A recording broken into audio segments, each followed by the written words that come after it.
Hi. Yes, here I am again with the second half of our angles. Okay, so today we're going to look at the midheaven.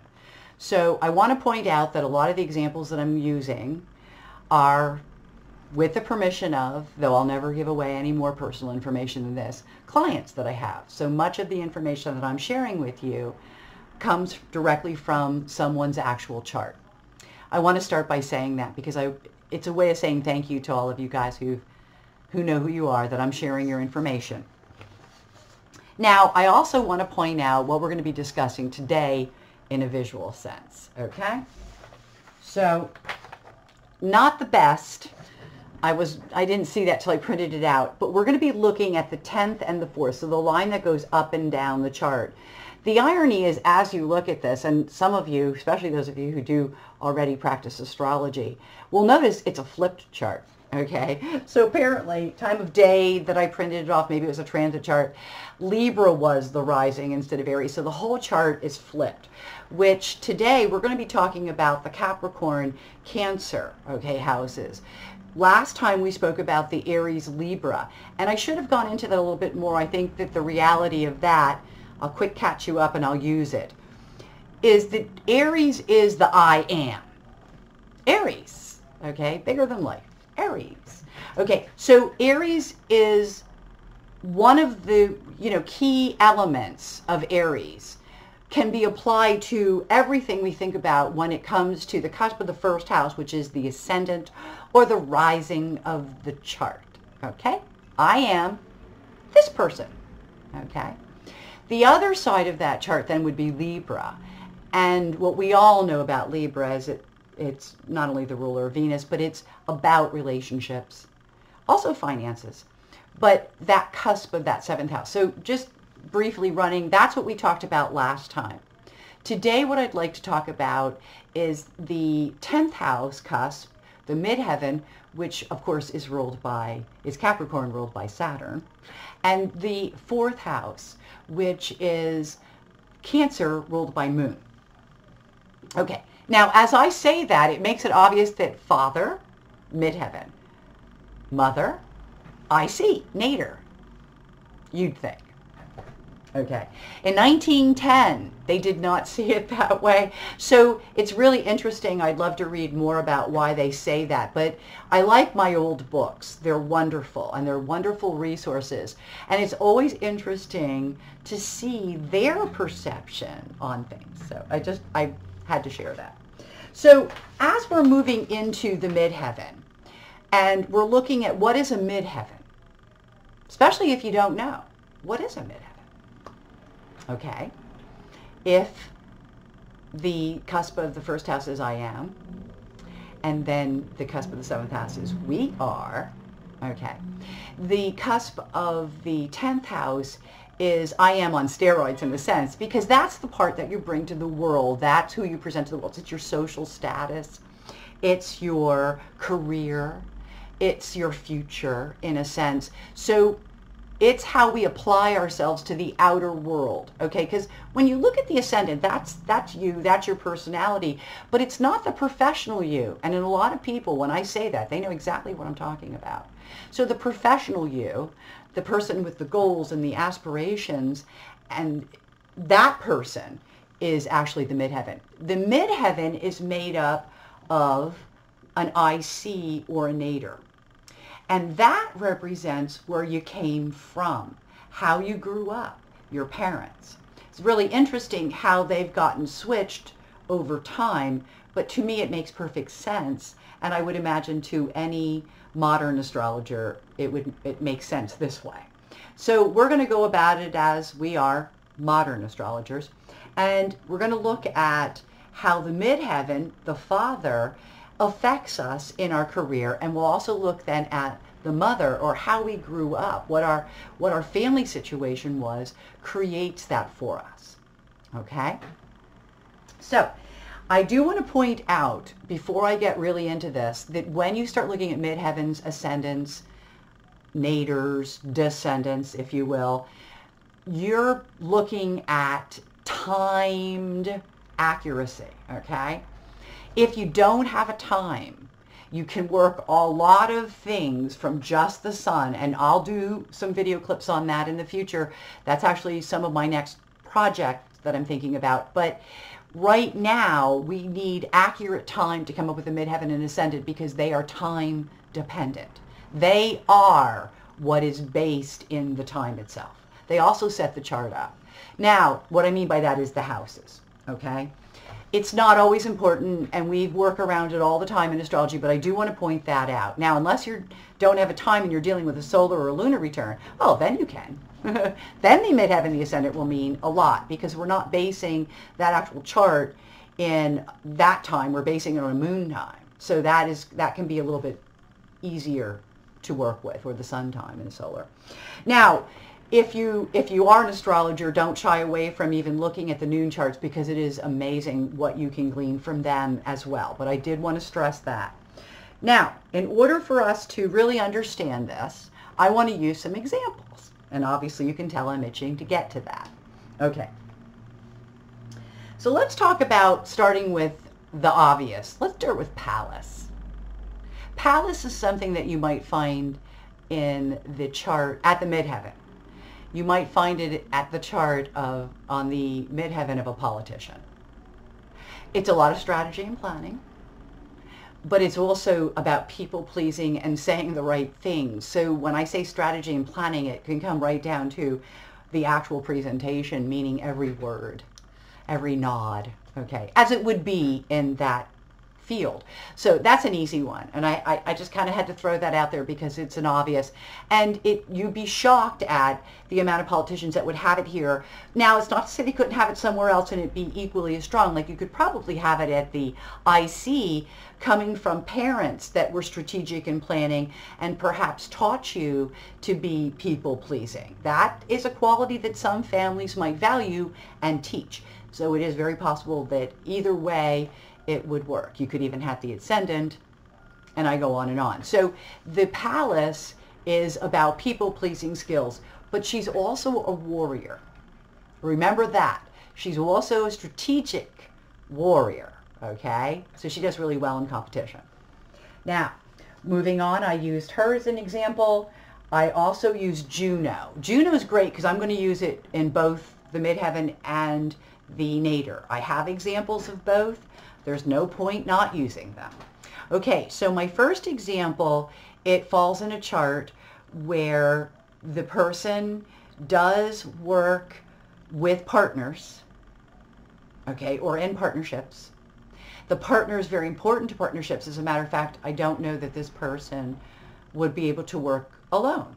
That would be more Vesta, where you could be more independent and work more alone, or Uranus, where you would have a lot of freedom.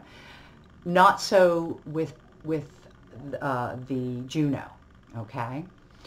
The Juno here also talks about scorekeeping. It talks about record keeping. So your accountants will very often have Juno at the midheaven. It's a totally perfect job for a Juno at the midheaven.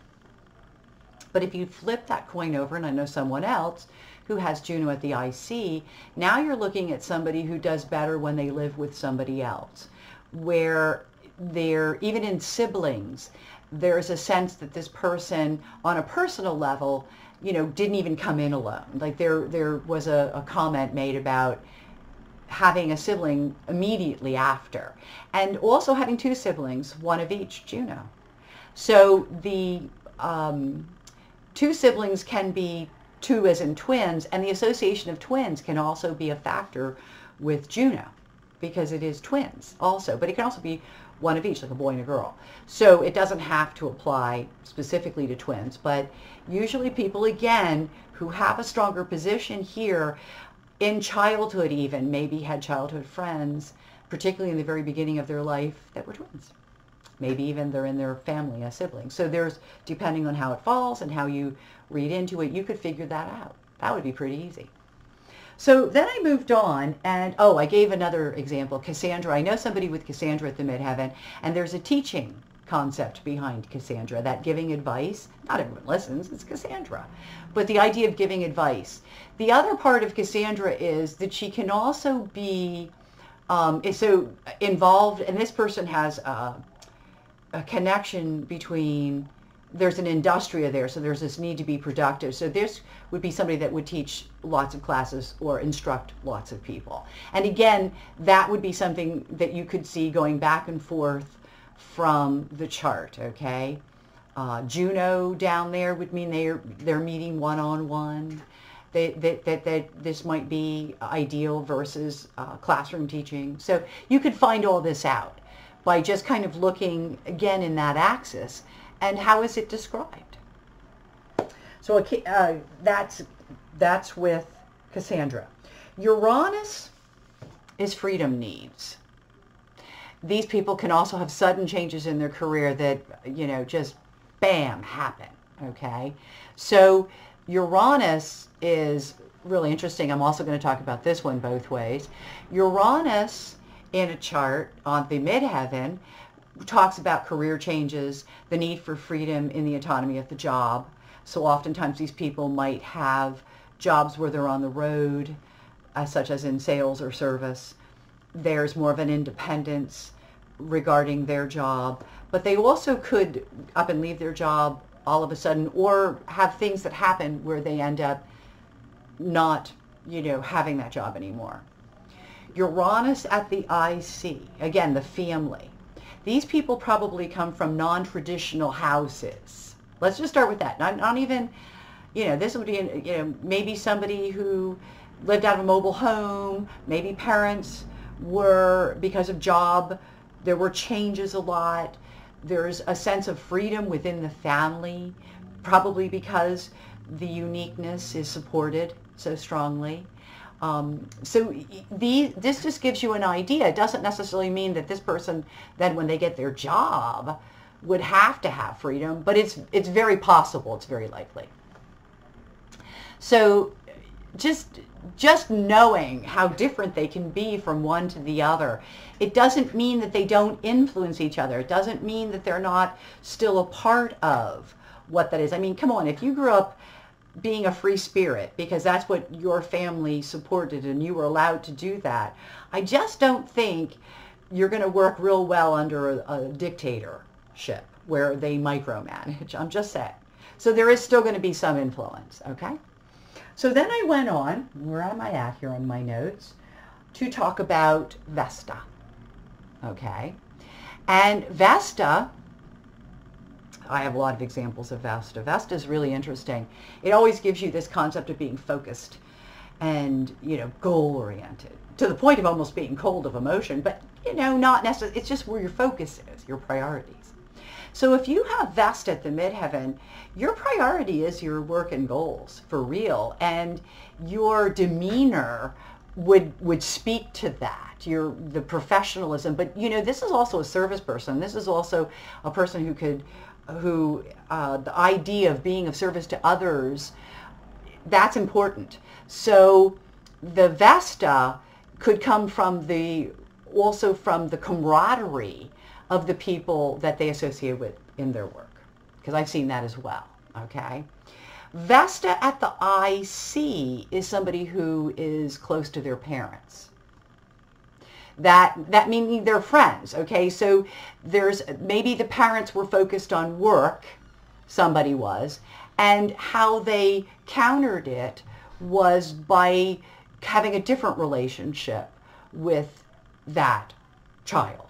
So the child grows up with a sense of friendship and camaraderie within the immediate family, which will then cross over to close friends.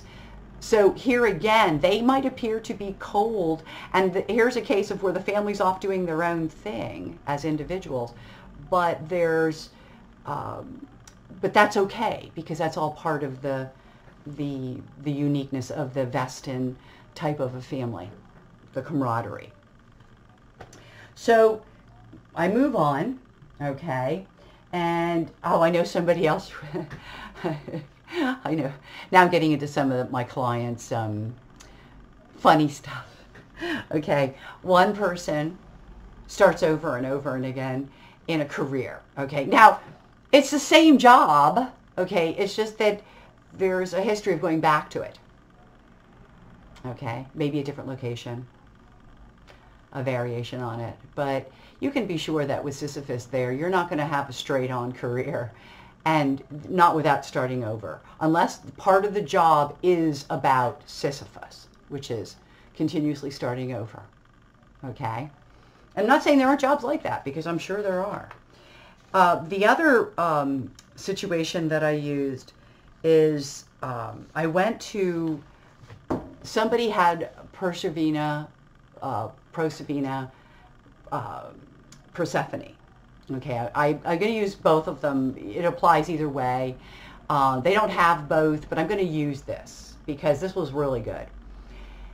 You would think this was an only child, and in some cases perhaps, because they're alone. They're going the journey alone. But really what it is, oftentimes, is people that may not have fit into their families. Okay? They may have been loners, even within the family. There might have even been a sense of raising oneself, that the journey of the childhood was something that they did kind of on their own, and they kind of did it on their own. And that happens in the case of, there are parents that are negligent through sometimes no fault of their own. Perhaps sometimes the parent was just too busy. Sometimes they're just too young. Sometimes they're drug addicts, okay? These children, they manage, they raise themselves. But their beginning journeys of life, where they come from, is alone. They do this is a journey they're come here to do on their own. So there is a sense of that. Whereas if you look at that in the Midheaven, Persephone, that would be seasonal work. Okay, so very different than looking at it from the IC. This is a person that might really do well in seasonal work, or they might do really well on their own. Here we go again, you know, the journey. They take the journey on their own. They work alone. So here again, it's going to depend on the individual and the rest of the chart. But I wanted to today give you some ideas of how it works to work with the angles of the chart and to understand the conversations that happen that help to create who we are as people, because the conversations that occur between these energies are vital to the details of our life and what we choose to make of it, of course.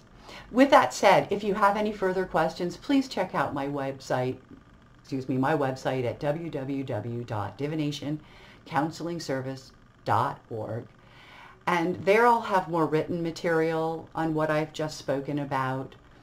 But more than that, come back again. And if you are interested in any kind of astrology work or have any questions regarding astrology or tarot for that matter, I haven't done a whole lot with the tarot. Ironically, I do tarot, but I just haven't gotten, again, more projects. So with that said, I hope to see you again. Take care. And again, my name is Colleen. Divination Counseling Service.